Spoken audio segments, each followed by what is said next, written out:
بسم اللہ الرحمن الرحیم۔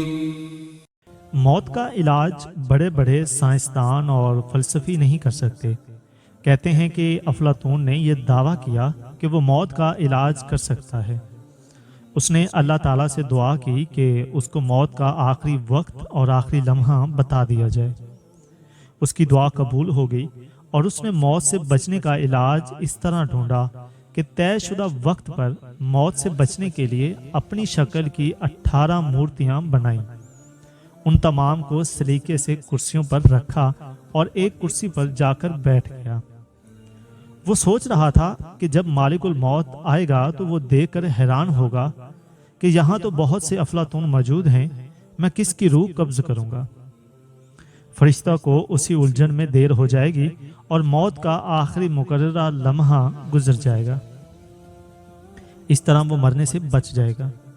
چنانچہ وقت مقررہ پر موت کا فرشتہ آیا اور دیکھ کر بولا کہ اے افلاطون، تو نے بڑا ہی کمال کر دکھایا ہے، لیکن پھر بھی ایک فرق رہ گیا ہے۔